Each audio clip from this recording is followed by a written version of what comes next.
the distance between impossible and possible getting closer and closer and closer. Pick it up. Be the one who made it possible. Each one of you have the capacity to do that. Make it happen. All you need is a creative idea. So that's your job, redesigning the system.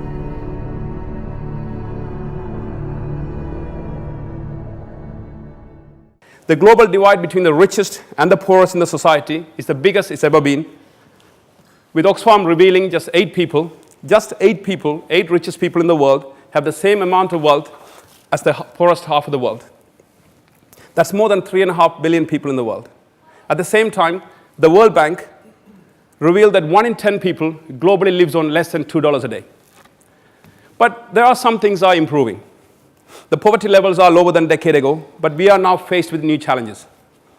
The rise of automation has made unemployment a growing concern.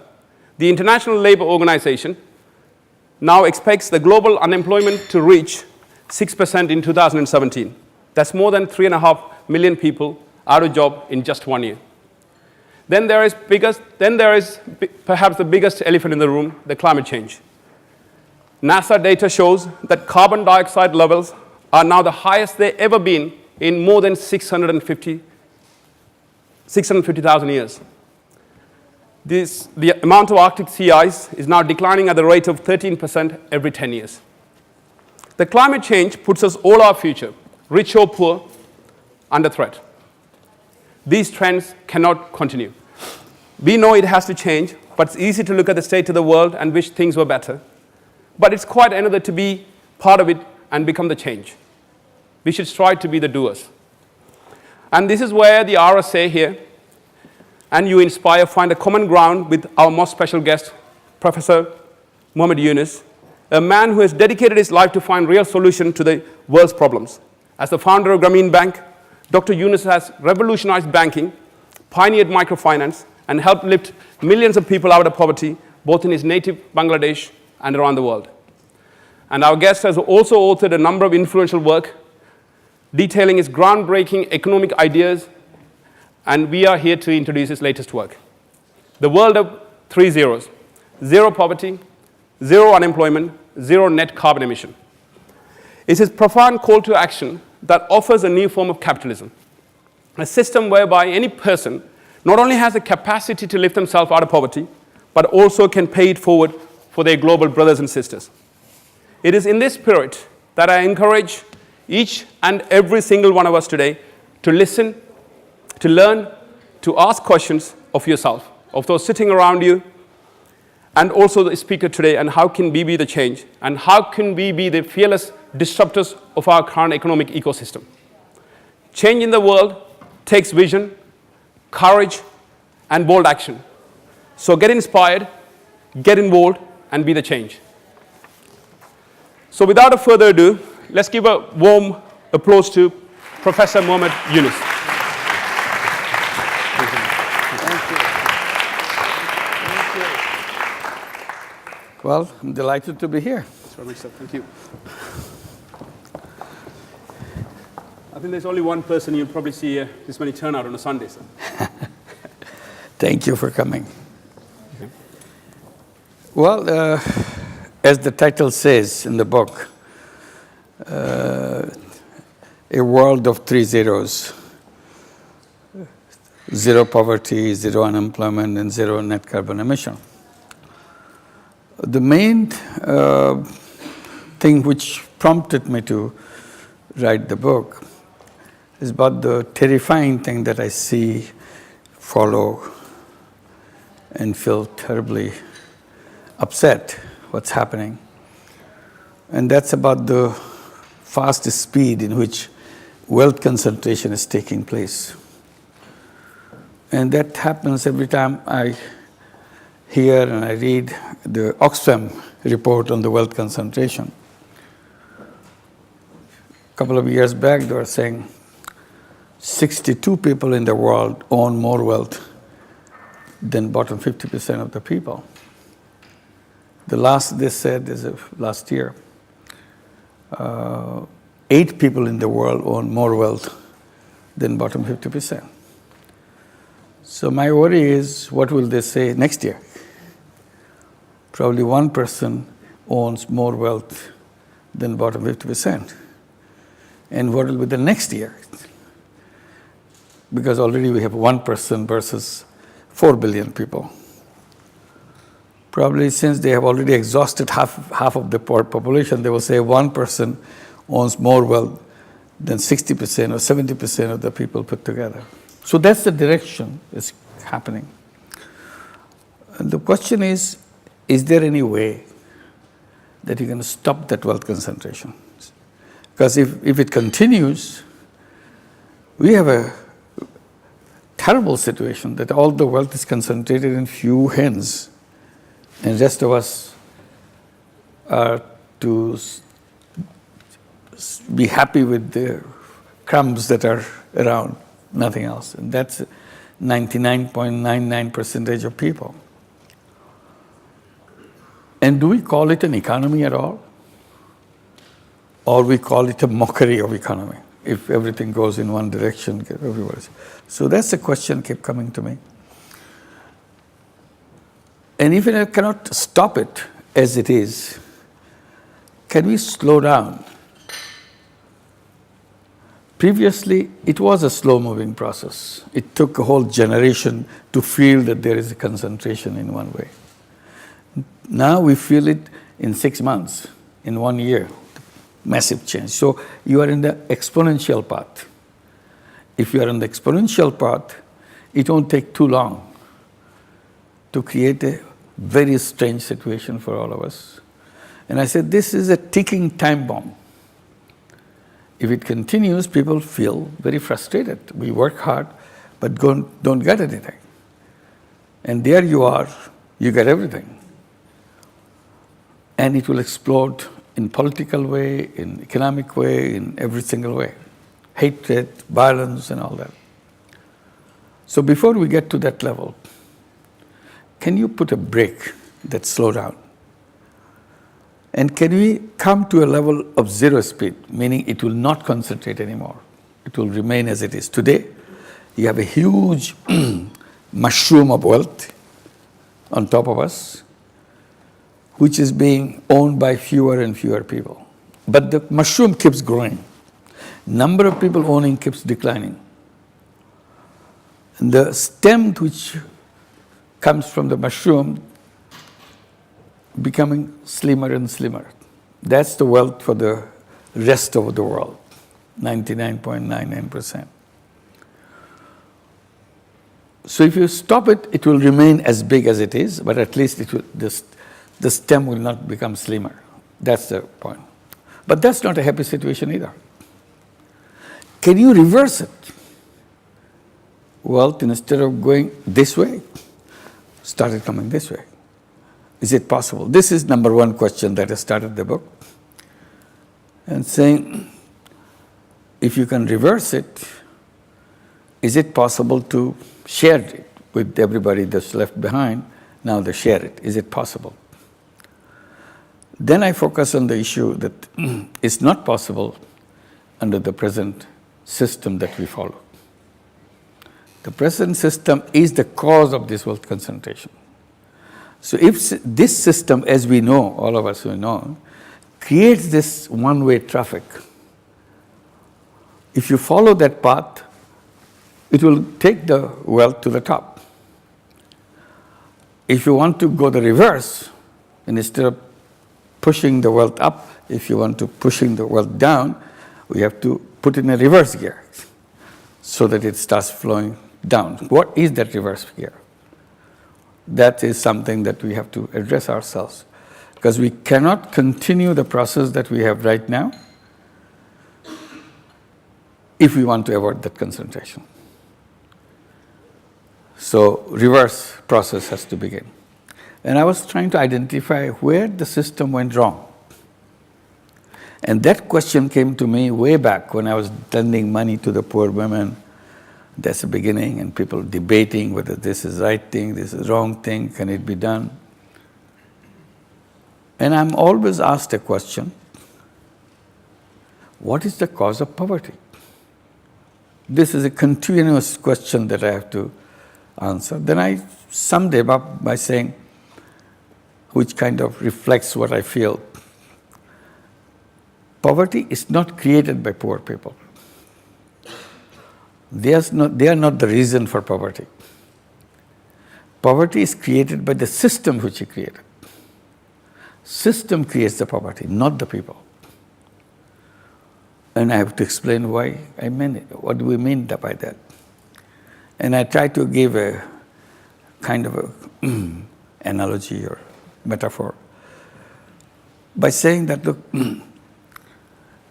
if we plant the seed of a tall tree, very high tall tree, if you take the best seed of the tree and put it in a flower pot, we'll get a tree. But it will be a mini tree. We call it bonsai. Very cute looking tree. Look exactly like the forest tree, but doesn't grow as tall, nowhere near that tall. And we give a cute name, bonsai. We love them. And we ask the question, why didn't it grow? What's wrong with this tree? The answer is very simple. There's nothing wrong with the seed. Simply we didn't give the soil, the base on which to grow. Gave it a little bit of soil. So it grew a little bit. I say poor people are bonsai people. There's nothing wrong with their seed. Simply society never gave them this space, never gave them the base on which to grow as tall as everybody else. That's as simple as that. Poverty is not self-created phenomenon. It's not coming from the person. It's an imposed phenomenon. So if it is imposed, you have to go back where the imposition is coming from. The imposition is coming from the concepts that we develop, which we call capitalist system, institutions that we build. That's where it's coming from. Policies that we pursue. That's where it's coming from. So in order to eliminate poverty, the answer is simple. Fix your system. You take out the root of those, or the seed of those poverty, there's no reason why anybody should be poor. Everybody is tall as everybody else, because basically that's what they are. Simply system pushed them down. Now I come back, wealth concentration versus this explanation. What exactly is in the system that we are talking about?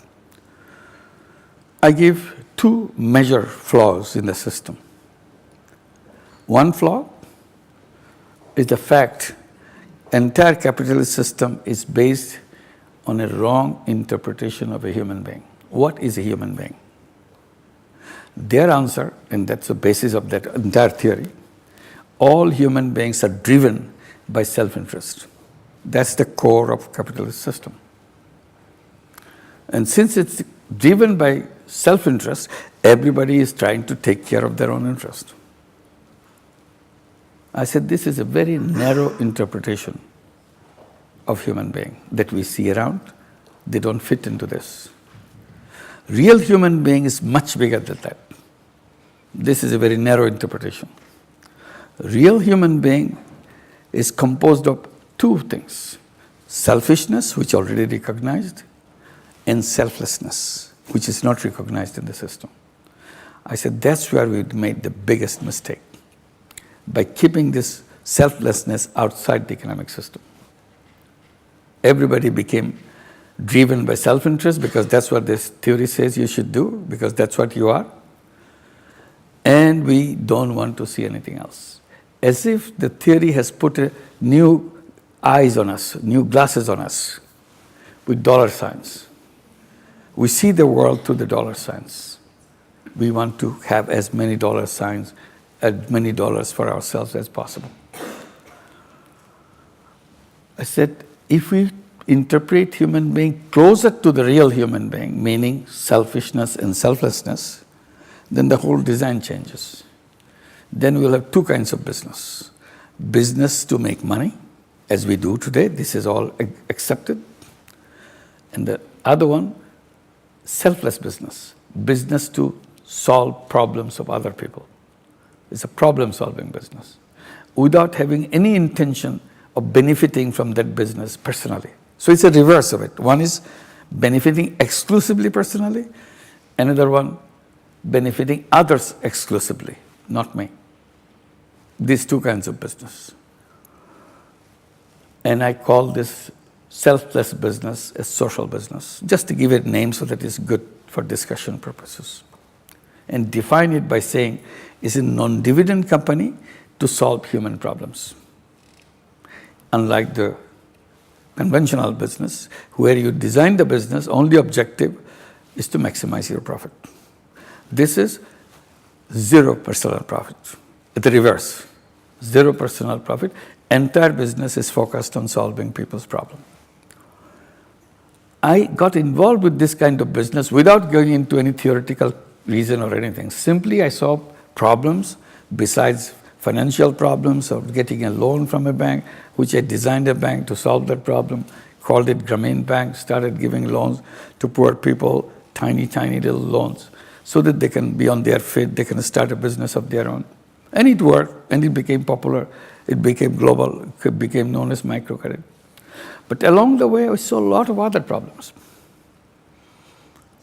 Every time I notice a problem and I want to address it, my natural instinct was to design a business to solve it. So I tried to approach every problem with a business solution. And I did a lot of those businesses. Some are small, some are medium size, some are national size, huge companies. And I created more than 60 such companies. And obviously that creates controversy. People say, why you do that? I explained to them, look, I'm not trying to make money out of it. Because they ask question, I must be making lots of money out of all these big companies that I run. I said, no, I don't earn any money. Why? Because I created these companies exclusively to solve specific problems. I had no intention of making personal money out of it. And that's what I do. These are businesses for solution of the people's problem. Why you do that? It is supposed to be something people do with philanthropy, with charities. That's what people do when they want to solve problems. You can't bring business to solve problems. Business is something you make money. Then I have to ask the question, is there any law in Bangladesh which compels you to take the profit out of your business? If you don't take your profit, you'll be jailed. I said, I'm not aware of such law. So it's my personal decision. I don't want to take any money. I devoted the entire company in solving problems. So that became a big controversy, whether it's a genuine business or it's some funny structure that I created for a while and it will disappear. I said, no, this is real. Anybody can do that. If you bring the business idea into solving problems, it's so easy to solve. I said, this is the limitation of charity. We try to solve this problem by charity. Like healthcare, you want to do it by charity.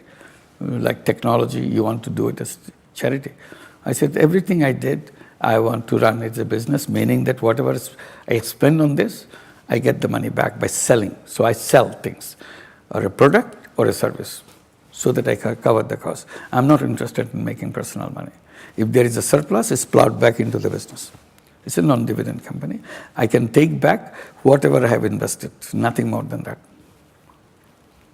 And people say, well, they don't see why it should grow, because nobody is crazy enough to do business not to make money. I said, that's a very strange statement, because I always know people give away their money. If people can give away their money, still they're considered as sane people. I'm not giving away, I'm just investing and getting my money back. Why should I be considered as a crazy guy? They're crazier than me. But they have accepted it. I'm giving a better option. I said it's better because in charity money goes out, solves a problem, does a wonderful thing, but money doesn't come back. So you have only one-time use of your money. What I have done through my work, every time I see a problem, I take the objective of charity, put a business engine behind it, so that money can come back to me again. So this is the difference between charity and social business. Charity money goes out, doesn't come back. It has one life. It can be used only once, and that's the end of it. But when you convert the entire thing in a social business, money goes out, it comes back, and you use it again and again and again. You have endless use of the same money. It's very powerful. The social business has endless use of the money. So I said, this is powerful. So why shouldn't you look at that? So that's the debate what was going on. Then this idea that the system of the capitalist system is wrongly interpreted human beings. If you do it rightly, you include the selflessness, suddenly that fits in. The social business are actually the selfless business. You want to do it because you want to solve problems. You look at it, imagine that selfless business or social business is growing in the world. Everybody is running social business. Every company wants to run a social business alongside their money-making business. I'm not dismissing their money-making business. I'm saying only there's an addition, social business. Suppose this social business grows in a significant level. What happens to wealth concentration? Wealth concentration will decline, and probably if it grows fast enough, big enough, it comes to stop. And if it goes still, social business grows faster, it will start shrinking. Why? In social business, there is no wealth concentration because I'm not taking anything. If social business owner doesn't take anything, he doesn't add to his wealth. So the wealth stays with the company. Company recycles this wealth to make it bigger and solve problems. So two things happen. Wealth concentration declines, and problems become smaller and smaller. I said this is one way of addressing that wealth concentration. So I have the terrifying understanding or fear of this wealth concentration. Here's an exciting idea that yes, there is something we can do about it. Second thing also very important, that came from my experience working with the microcredit, social business, Grameen Bank and all. This came from the second generation of microcredit borrowers in Grameen Bank. We are now 41 years running this Grameen Bank. So there are a lot of children grown in those families, 9 million families, millions of those young people. One of the earliest decisions we took when we were very small, to make sure the children go to school, because their parents never went to school. They cannot read, they cannot write, because they never been to school. Both mother and father never went to, any generation before they never went to school. So our decision was, we should stop this history here and begin a new history. The second generation of Grameen families should be educated, should continue, and continue to be educated. We gave them education loan, we gave them scholarships, they went to school, but there's no job. That created the problem. Young people have no jobs in Bangladesh. So they grumble, they feel very unhappy. Then I have to address that issue. Why do you do that? What is it? So one way I addressed it, I said, why are you looking for a job? Did your teacher ask you to have a job?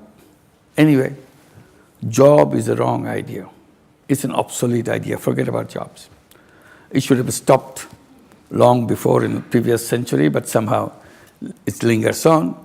But always remember, this is an obsolete idea. This has nothing to do with you. What should you do?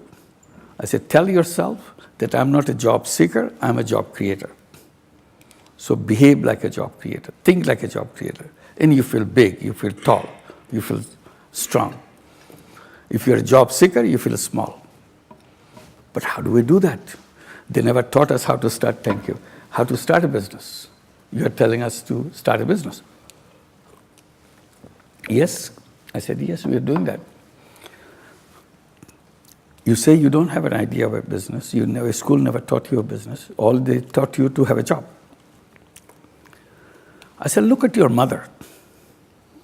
20 years back, 25 years back, your mother had the courage to decide to take a loan from Grameen Bank.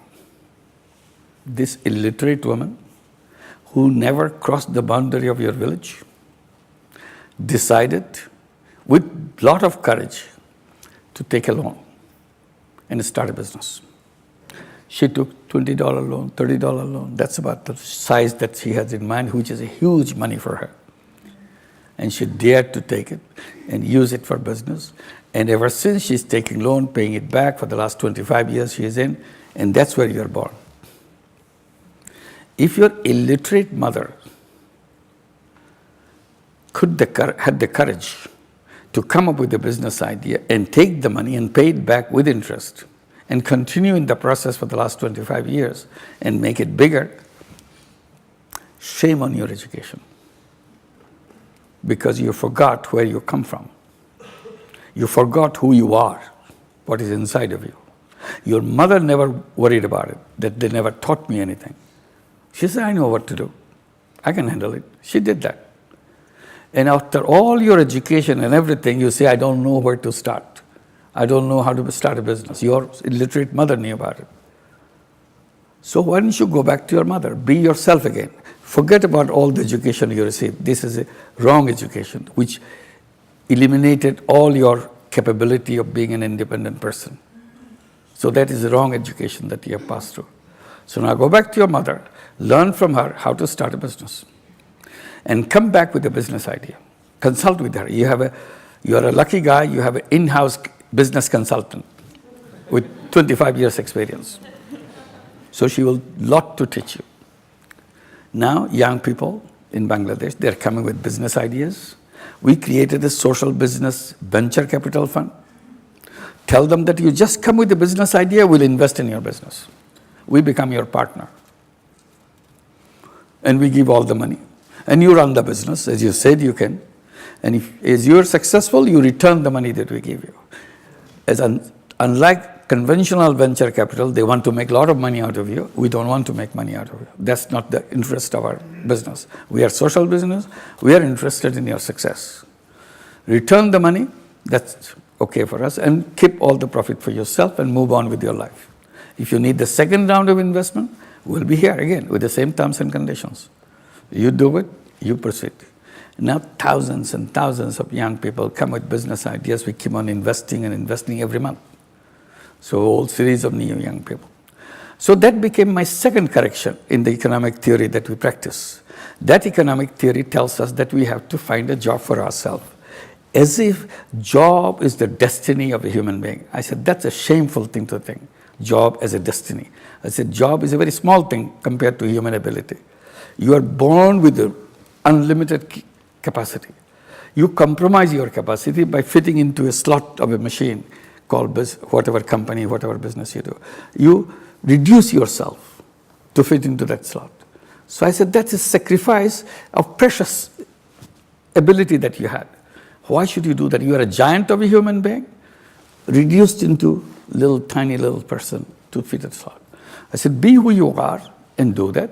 Only thing missing is the financial system. That's what we have to build. Once we build the financial system, like we did in Bangladesh, the Grameen Bank for the women, that began. The second round, with the young people, we created a venture capital fund, so that social business venture capital fund, so that you can start your business. Imagine if we make these two changes in this system that we have now.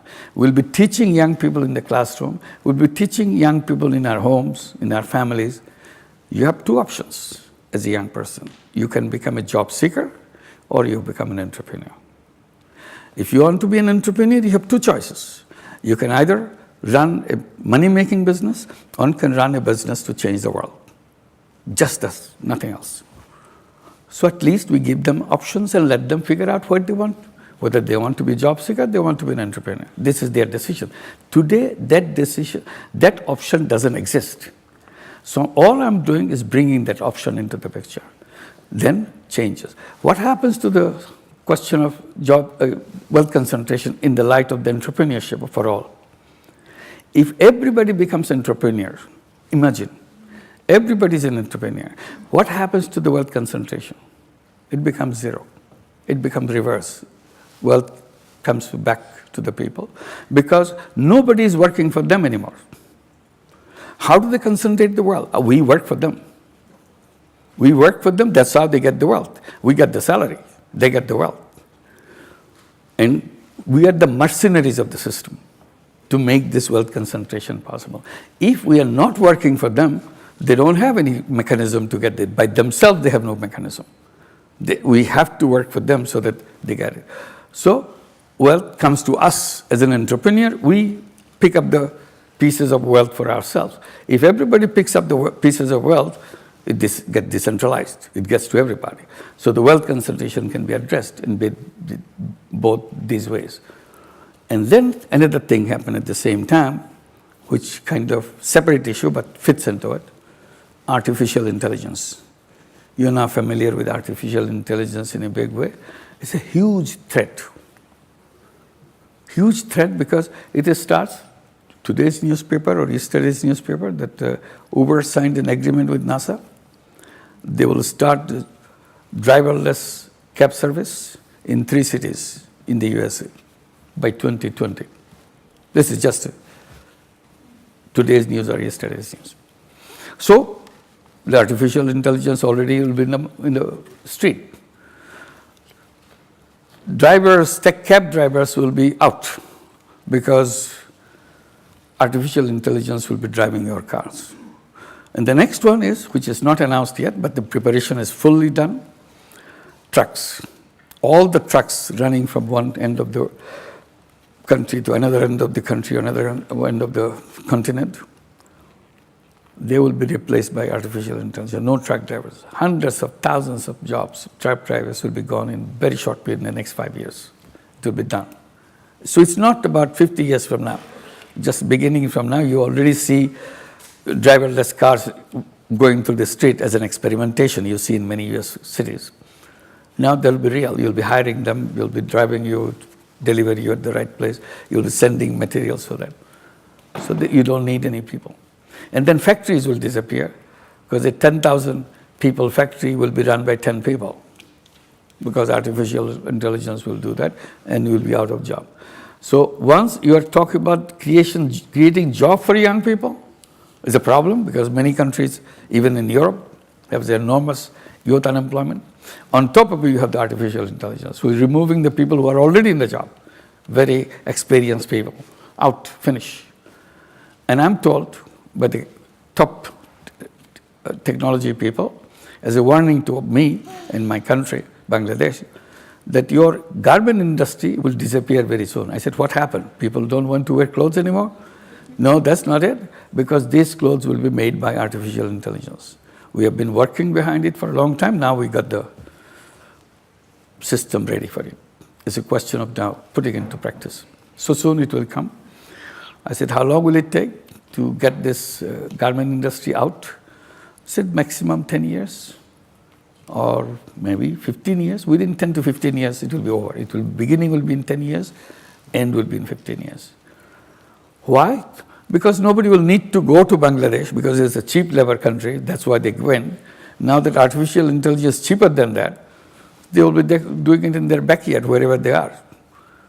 They don't have to produce it for next one season, all 3 months, 4 months, clothes at a time and ship it here, put it in the warehouse and sell it.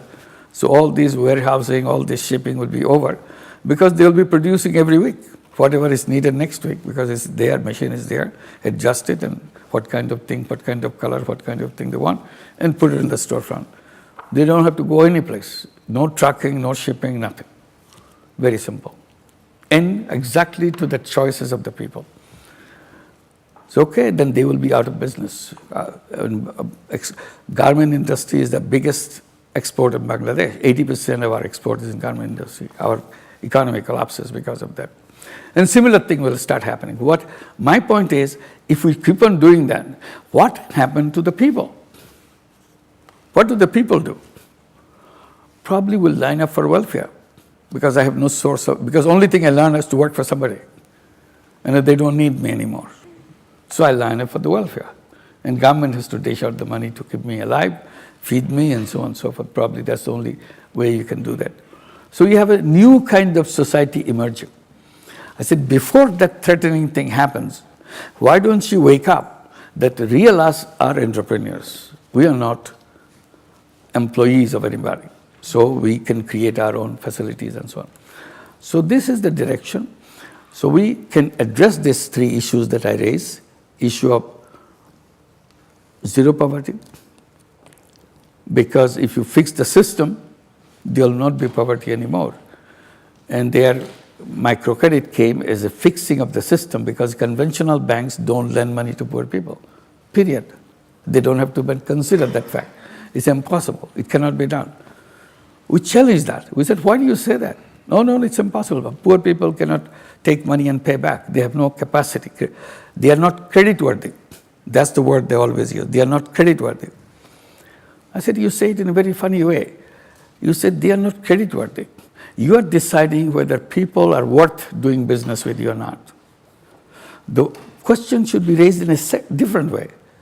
People should be asking you whether you are people worthy. That's a real question. Now you do it the other way. You're saying they're not credit worthy.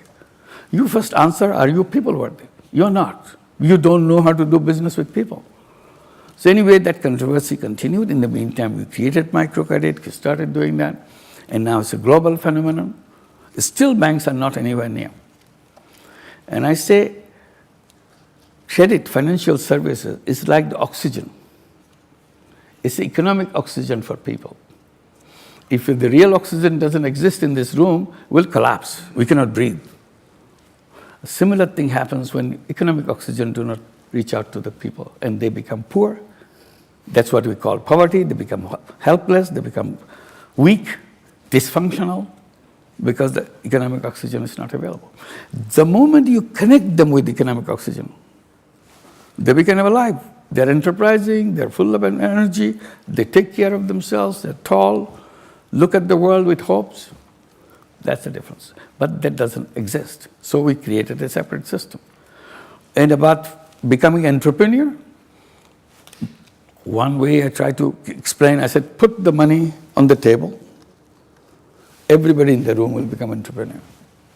But that money is not on the table now. We created in Bangladesh, we created a venture capital fund, social business venture capital fund. So everybody now coming up with a business idea, so that they can become entrepreneur. They are doing it in thousands, not just few, 1, 2, 3, in thousands and thousands every month. And we continue, we're very happy, people working, they're paying back and becoming independent business owners and so on and so forth. So that's the systemic thing. So once you remove that systemic problem, people come up with their own ability and take care of themselves and contribute to the society. For next one is zero unemployment. I explained that, yes, I said the whole problem of unemployment is created by the concept of employment. If you didn't have the concept of employment, there will be no unemployment. I said the whole word unemployment should be unemployed very soon. You don't have any news because there's no question, nobody is looking for a job anyway, because they are taking care of themselves and they can continue what they want to do. And then comes the zero net carbon emission. It is also, we can address it by designing our life in a way so that we don't harm everybody else's life, we don't destroy other people's life, and then we can create social businesses to make sure we can replace the fossil fuel for the green energy, for the renewable energy, and so on, reduce corruption, reduce carbon emission, and plastic. The plastic is going to kill us because the way the plastic is pouring in, this is just one particular waste that we create every day. Within a year, we throw away plastic enough for 8 million tons of plastic end up in the ocean. So every year, 8 million and more every year. Now we have a whole ocean full of plastic. And if it continues, we are in danger. Because fish is eating this plastic, because it becomes such a small granule of plastic, very colorful one. Fish think these are food, so they start eating them. So their stomach is now full of plastic, because it's indigestible, you cannot digest it. We are catching the fish and eating them. It comes to us. And then water supply in many cities now having fine fiber, very microfiber of plastics in our water supply. And it keeps growing. Unless we stop this, we'll be kind of under the grave created by the plastic all over us. This is the direction. So we have to come up with a solution. Who solves it? Money makers will not solve it. They are good in producing it. But we have to create social business so that we can address it in a business way. Recycle them. And we just taken a project we started business in Mekong River in Vietnam. Mekong River is filled with plastic. So we want to take the plastic out, not by company by itself, but telling everybody, you can sell all the waste from Mekong River to us. We buy it by kilograms and whatever tonnage you bring, and we recycle them. So you make money by collecting it. We recycle it for long duration plastic. Because the problem is short duration, instantaneous use of plastic. Like we have a straw. Most dangerous thing is the straw. You drink it and throw it away. Just one drink. Bottle of water, plastic bottle. Drink it, throw it away. And they all end up in landfills and water bodies and so on. So we want to clear that. So this is just one attempt. We can create varieties of social businesses to address this problem, how to make sure it doesn't go away from our system. The circular economy that we talk about, nothing should be disappearing. It should come back into the picture. So that's a zero net carbon emission kind of thing. So that's a part of the whole book that I've discussed and gave examples, who is doing what, how it can be done. And then conclusion is, if we can come to that level of zero poverty, zero unemployment, and zero carbon emission, we have come a long way from moving from the greed-based economy to social value-based economy. That we discovered ourselves as a human being, not as a money-making robots, the way we are right now. So that's a transition point that we have to come. Thank you very much.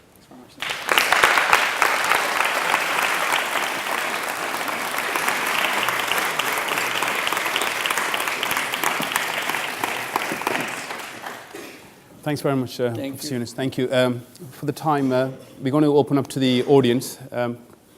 Please, guys, I'm sure, I got millions of questions listening to that. I'm sure you all have, please, let me take some questions. Navy red neck, yes. He called you a redneck. He's a friend of mine. In this context, I take it. Right. So as an entrepreneur, I'm fascinated by this idea of social enterprise, etc. But I have a very pragmatic question for you based on your experience. The financial incentive has been, in my entrepreneurial history, important. The first time around, perhaps the next business, I've done a few, the next business may not demand, for my own personal circumstances, social incentive. How do you handle the incentive of your employees? I observe that, particularly in some businesses that are less exciting than others, the way I keep my management and my staff motivated is by offering financial rewards. So, and yearly reviews, etc., and productivity and performance really decreases when that sort of bait isn't offered to them. How have you run 60 businesses successfully, generally, without offering that sort of incentive? Again, just for clarification, as I was explaining, social business is a non-dividend company. It's not a non-salary company. So people that you're referring to are salaried people. They get their salary, but I, as the owner, I don't take the dividend out of the company.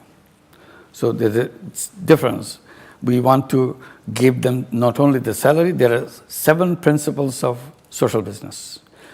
One of the principles is your staff or the workers at the low level of salary should get better salary than the market. That's because you are social business, you don't want to squeeze them.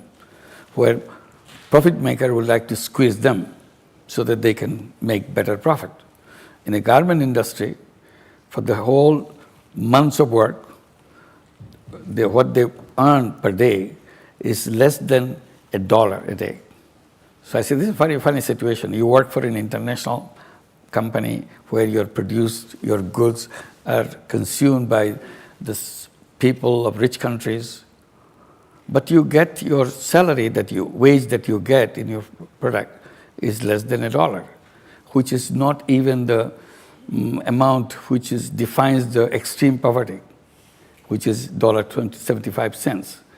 So I said, that's a very strange situation. By working with your skill, you cannot earn enough to cross the extreme poverty level. So because they don't want to increase it.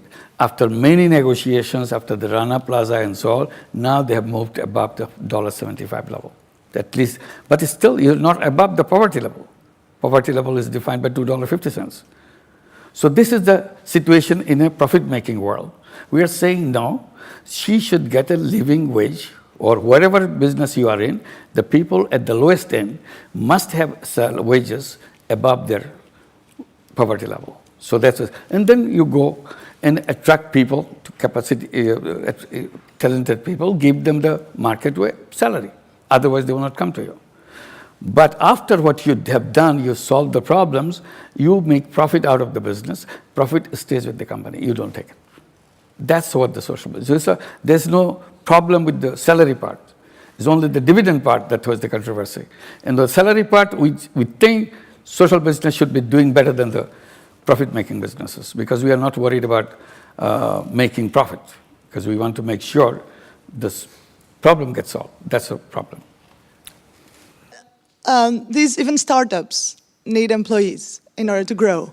And you just mentioned, you talked about salaries. If we have this culture of only creating jobs, and we'll end up with one-man shows or one-woman shows, how will the economy grow? How will we help the poor? That's a question you're raising. If everybody is an entrepreneur, who works for entrepreneur? Isn't that the question? Yeah. How does the economy grow? First of all, how does the entrepreneur grow? He has to move, he has to produce something, so on. This is not happening right away. So you'll have two kinds of people who are looking for jobs, who are entrepreneurs in the beginning, there's no problem. And you will not be a full-time employee. You say, well, I'll work for first 3 years, gather experience, and I'll become an entrepreneur. So you'll become short-term employees and so on and so forth, coming from that. And when you talk about who works for you, I just gave example of artificial intelligence. Who do you work for? The reverse question. Because nobody is hiring you. So this is a common problem that you are raising. Who do you work for? And who hires you? If artificial intelligence takes your job, whatever job you're in bank, you're in consultancy, they do better job than you do. We do. So they get the job. So this is a common problem that we see. And then next answer would be, if everybody becomes an entrepreneur, in order for me to run my business and you to run your business, we have to cooperate. So that today what entrepreneur means, I sit there and make decisions and I don't do the physical work, we do the physical work too. Because we have to solve the problem, otherwise both are in dead end. So we come up with a system where we run the system, at the same time we are entrepreneurs. I'm not working for you, you're not working for me. We work together. So that we both are entrepreneurs, but we run the business collectively. Some system will emerge out of it, because out of necessity. But my question still remains, if artificial takes your job, where will you working? What are you working for? That question has to be resolved. That's an interesting thing. So whether you work for the machine or whether the machine works for you. Absolutely, that's the whole thing. And in the social business world, we'll have artificial intelligence, but artificial intelligence will work for us. I'm the entrepreneur. I don't work for him. So I design artificial intelligence, then I replace your question.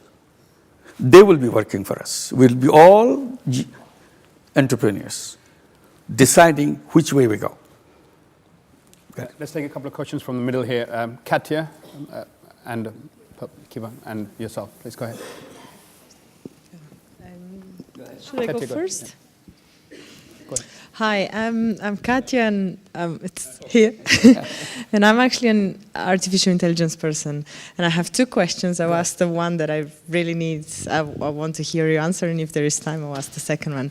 So, what is your take on universal basic income, and how would it compare to a microloan within your views? Yeah. Where does this idea of universal income comes from? Because people don't have enough income for themselves. Why? Because they don't have a job. I'm saying job is not an answer. So you are thinking about the old-fashioned economy. I'm not going to go there because I'm not looking for a job in the first place. I'm going to work myself, an entrepreneur. I run myself. So I'm the entrepreneur who will be creating jobs for other people. So in that, I don't consider as a minimum income guarantee for me is a solution for me or solution for anybody, which I always raise the question about welfare. I said welfare is the failure of the capitalist system, as simple as that. Welfare is not because of the people. Again, I go back to my original point. Poverty is not created by the poor people. It's created by the system. Our wrong thinking made everybody suffer. And this made every person on welfare suffer. Because we couldn't come up in the capitalist system, we couldn't come up with a way to take care of them because we have to create enough jobs for them. There is not enough job for them. Since they failed in the jobs, I have to help them to produce. Then when I say artificial intelligence, I said everybody will be lining up for the welfare because the capitalist system has no other answer. I said, my answer is everybody's an entrepreneur. Why am I going to the government?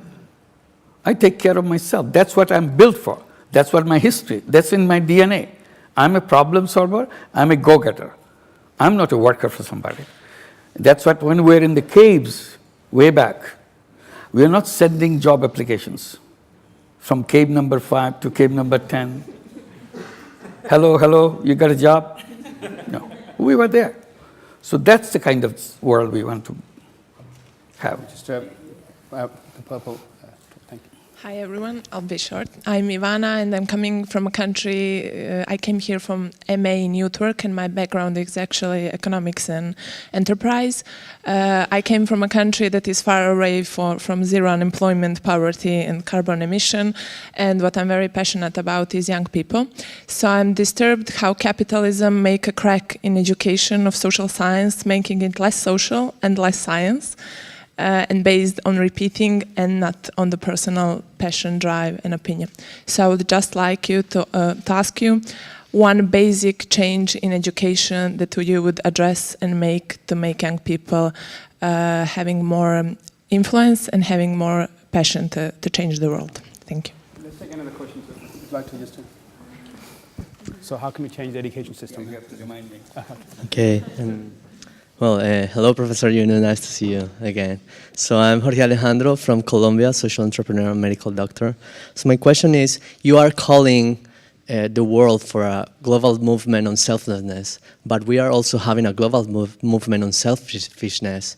That's what recent political issues have happened. How should we address that? And how should we foster more collaboration in a world that actually, where fear is increasing? Well, let me go back to him, second one first, I'll come to education. He represents a social business. He runs a social business in Colombia, Vive. I hope you'll explain it to people how you started it with his own initiative. It's now spreading. So, how the whole world is run by two different, just to give you a brief answer on that, concentration. One is the wealth concentration. All the wealth is concentrated in few hands. That is a power, is a monopoly power for a group of people. They are the one who control the whole world. Similarly, there's a group of countries, very small number of countries who control the political power. Because one reason, one big reason is because they have atomic and they have the nuclear power.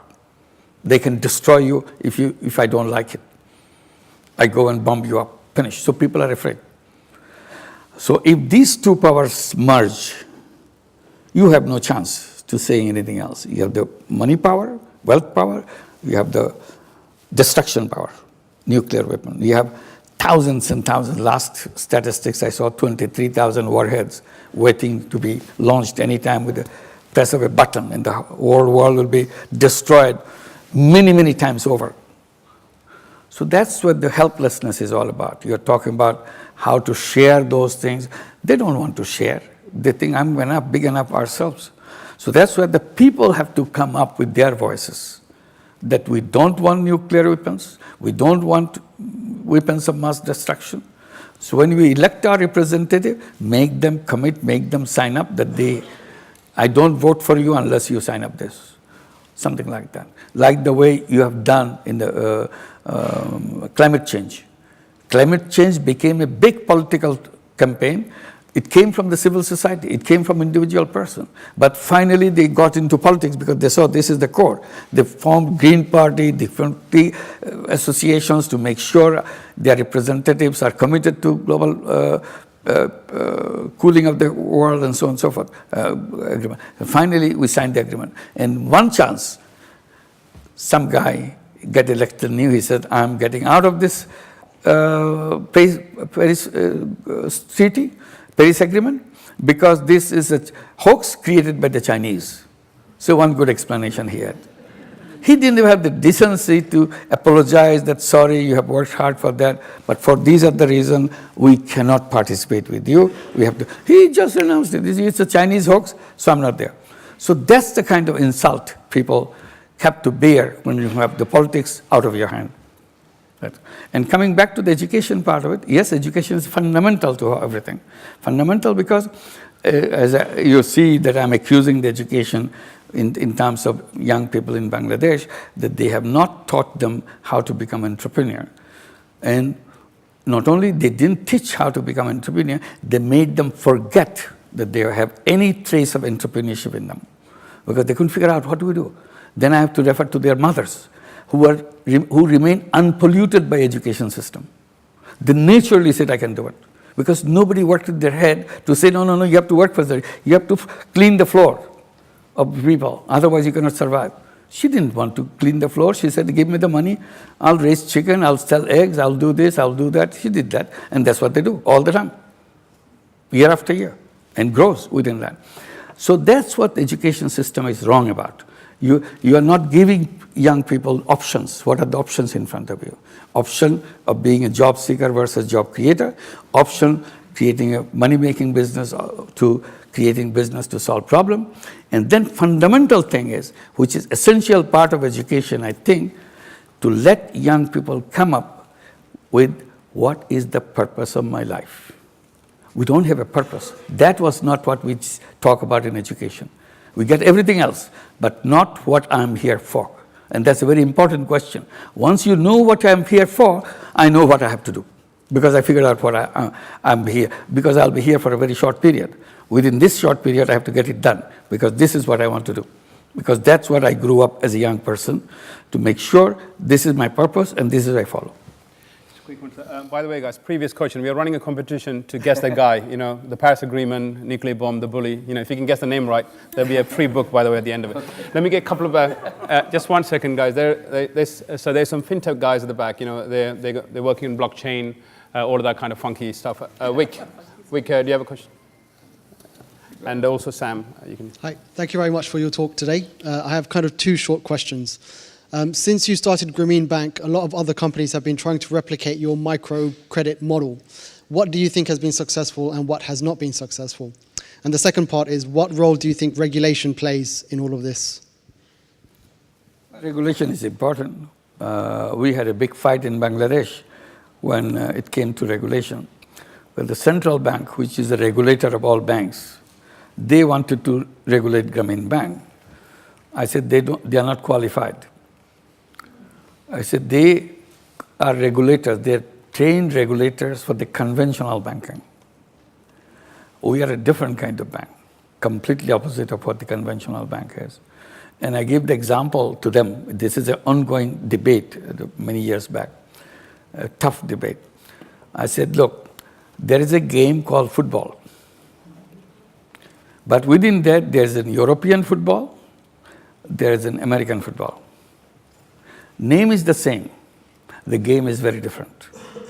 Now you are telling you have to hire the referee from the European football to manage the American football. I said they will make a big mess because they don't know a single thing about the American football. They are expert in the European football. So in your regulation, your regulators know how to manage the European football. We are American football. So you need a different kind of regulators. So after long debate, what we suggested, create a new regulatory institution. And finally, government accepted it, created Bangladesh Microfinance Regulatory Authority. They are the only one who regulate microcredit. Others are not allowed to come anywhere near because they don't understand that. I said, first you have to understand our business. Then you can regulate us. Without knowing us, you throw books at us, that's not acceptable. So that's the role, regulators. Regulators is important because the people don't mess up with the system by doing things which are not appropriate for people. And the other one is, there are varieties of microcredit. Everybody run with the microcredit thing and do their own thing. So you have many deviations, many done absolutely the opposite way, doing the wrong way. Many turn into loan sharks in the name of microcredit. So we always keep reminding people whenever we get a chance, there's a right microcredit, there's a wrong microcredit. So wrong microcredit, the one who turn into loan sharking businesses. And right microcredit, which is a social business and close to social business. So that you are doing this not to make money for yourself, you are doing it to help people. And then you have the rules, procedures, and so on, whatever you want. But we have now global program. We run programs in many countries, including one in the United States called Grameen America. We have now 20 branches all over the United States, 7 branches in New York. And we serve right now about 100,000 borrowers, all women. Startup loan will be somewhere around under $1,500. And we have given out over $1 billion with the repayment rate of 99.5 and 6 and so on, about 99.5. So they're perfect. So we are now expanding that to reach 500,000 borrowers in the United States. So it works everywhere. So you have the example for Bangladesh, all the way to the United States, in between many countries have done that. Just a couple of questions here. They've been waiting for lady on the black top and also gentleman with the hat at the back. Hi. Thank you. I found your vision, especially of a world without poverty, incredibly inspiring. You spoke about systemic change, and one of the components of our global system is NGOs and charities. In your talk, you were complimentary toward charities. Some people would argue that, especially in the development context internationally, that charities and NGOs are perpetuating social inequality. To what extent do you think that charities and NGOs, especially in the international development context, are contributing to your vision of a world without poverty or detracting from it? NGOs are run by wonderful people, very dedicated people. They try to help poor people, help take health care, housing, nutrition, everything. And they have been doing it for many, many, many years, and it's very helpful. But as I mentioned, most of the NGOs are based on charity. Their service is charity, providing free service and so on. That's good, but they have a serious limitation. That's the point I was saying. Limitation is it has a one-time use of the money. So you can only give it, and that's the end of it. So you keep on running for fresh money next time you want to do the same. And it's a very tiresome work to find the money every year or every 6 months, to pay the salary, to run the project, and so on. In the process, many NGOs have been forced into a situation where you spend more time in raising money than the time in using the money, because it's so tough to getting the money, and it remains uncertain. So I said, this is a difficult world, no matter what you're doing. So one option is, can you come up with not all of it together at the same time, a piece of the work that you do closer to social business, so that you can sell the service in a very simple way so that people can benefit from it. Still, it's a very insignificant payment, but you cover the cost. It's possible. We have many, many examples of this from our own experience and experience from others. It can be done. B-Way that we talk about is one of those examples. The charge, but everybody is happy with it, and they cover the cost. These are all doctors throughout much of the part of Colombia that they run this business and so on. Anyway, so this is what we are talking about. Last point I make about charity, I said charity, all said and done, is good at maintaining the problem, not solving the problem. And that's where it gets stuck. You cannot lift it up. It can help you to stay where you are, maybe slightly better, but not a big push out of it. So given all this, we admire all the work, but we think there are other ways to handle that. Thank you. So I'm really passionate about social business and entrepreneurship, and me currently I support a lot of small businesses in breaking even. But as you said, there's still that struggle because you've got lack of support from the financial systems. A lot of the marketing channels are dominated by monopolies and oligopolies, and you also have, in terms of like gaining investment, even crowdfunding. It seems like the businesses that do get investment are businesses that are scaling up, that already have a good track record of profits, instead of like the sort of independent grassroots sort of startup entrepreneur. So how do we, now that we're inspired and we love what you're doing and we want to move forward, even in, like, for example, the Western world, how do we overcome the challenge of not having the access to the resources, funding and support from the financial institutions? You see, in your question, ultimately you have defined a problem. Where to find the money, because that money is not available. So what we say about social business is a business to solve problems. Somebody among us, or including yourself, has to come up with a social business idea how to solve this problem.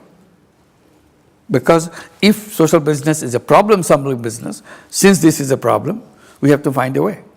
And there are many instances which they have taken initiative to solve this problem. And we can check at the list of people who are doing this kind of thing in various ways. Maybe you have a smarter idea than that, or we can come up with a smarter idea how to do that. And some of it is discussed in my book, so that this is a basic issue. Where do we find the money? We want to do good things, but where do we find the money? So I've given whatever experience I have in that sector. So first I say, this is a problem. We can all put our head together in a creative way, how to solve that problem in a social business way, so that we can continue. Somebody giving a charity money that solves temporarily, but then it's not a permanent solution. How to generate its own fund, continue to do this thing. So that's one. Thank you. The other night I was having dinner with a businessman who advises companies in India, and I asked him how much the Modern Slavery Act that the UK has introduced and we're considering introducing in Australia interacts with his business. And he put forward the argument, it's very, very important in the supply chains, but he put up that argument that, well, the woman weaving is going to have a better job even if she's doing it for next to nothing compared to what the alternatives might be. I wonder, what is your response to that argument? And given what you said about the garment factory, is it all irrelevant? How much does the modern slavery matter in countries like yours if we're looking at an AI future?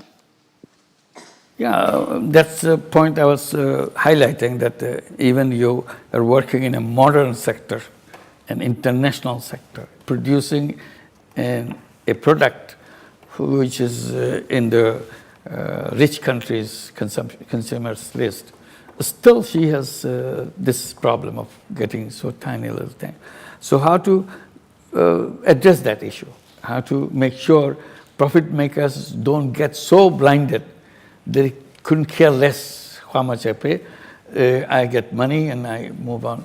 Many times I argued that, well, why don't you come up with an idea that wherever you produce your product, it takes all the farmers to produce the cotton, all the people to dye the cotton, and all the people to make the yarn, and all the people to cut those fabrics and make it by these millions of women and put it into packets and ship it to London. And it delivered in London for $5. You take that piece and put it in a storefront, it's $50. I said, for all the work that going into it, they all collectively got $5. But people who just put it in the storefront, they made the $45 addition. I said, okay, you sell it for $50. Would you put it $51? $1 extra, and put a tag that our workers are directly benefiting from this $1. This goes straight to her. Her life will be completely changed. All you have to do is just, instead of 50, 51. If you want to pass on the entire burden on the consumer. Or you can say, okay, I'll take 50 cents out of it, and the consumer takes 50 cents away, $1 extra. This is entirely gone to the people who produce this shirt for me. Problem will be solved. They will not go to many, many years. Tried. Not yet. I'm doing a course related to climate change management and finance at Imperial Business School. Exactly the mentality which you just described when interacting with FMCG companies and even asset managers. They are aware of the climate change risks, and they're looking how to take away the investments from those highly risk-prone areas and invest it somewhere else. So how do you think this concept of climate justice and also a social impact investment should be ingrained in every company? Because like you said, the entrepreneurship model is good, but without the backing of big corporates in existence, I think climate change mitigation is a big battle to win. How do we get them on board? What regulations should the governments also aim for to take them the responsibility of mitigating the impact they are causing to the environment? Of the 3 zeros, 1 zero is in zero carbon emission, net carbon emission. So that's very highly focused. This is something fundamental to move forward. So how to do that, how to bring these companies and so on. When I talk about social business, I'm not just talking about us doing little social business. I also talk about the whole economy as a social business. Big companies are not excluded. We're saying while you run your big business, you create a social business parallel to your business, money-making business, because you are not expressing your other part of yourself. And your shareholders are only using one part of themselves, not the other part of themselves. Give them opportunity so that they can express, addressing the problem of carbon, problem of unemployment, problem of poverty, problem of healthcare, and whatever other problem that you have. So many companies are responding to that. That's the point I wanted to make. Big companies, giant companies, now have social business as a parallel business, not part of their conventional business, money-making business. They have formed a group and associations of companies who decided they will run parallel social business on the side. France has one called Action Tank, Social Business Action Tank. There are about a dozen companies, big companies, like Danone, Veolia, Essilor, Sodexo, and Renault Nissan automobile company. They are all members. They're all creating social business alongside their conventional business. There are Japanese companies like Uniqlo, Euglena, and many other companies who create social business on the side.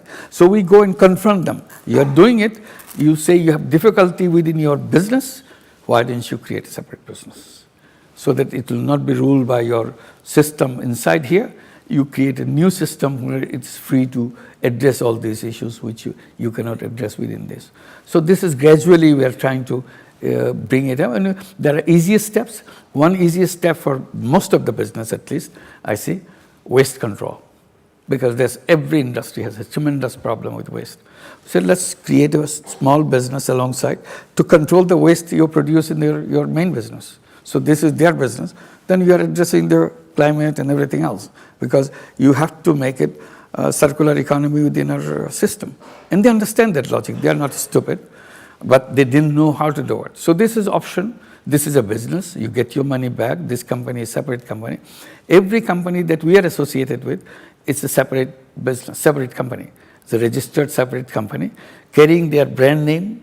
So they take all the blame that they can get by running this social business. They can say, oh, this is silly things they have produced. So they take the risk. They want to make sure it fits with their image of the company and so on, so that they don't give a second-rate, third-rate products in that one. So this is one way. I'm not saying this is the only way. This is one way. Draw them into your partner, not as an opponent. You become our partner, or I help you to do the things you always wanted to do. Come up with ideas for them, and they may respond to that. Thank you very much, Professor Yunus. I think it's fair to say, Professor Yunus challenged us in many levels this afternoon. And I think made us think, fundamentally about, how we think about how the economy, the current setup works. So it's a pleasure to have you here, RSA, and, host with Uinspire. Thank you so much. Thank you. Thank you. Thank you.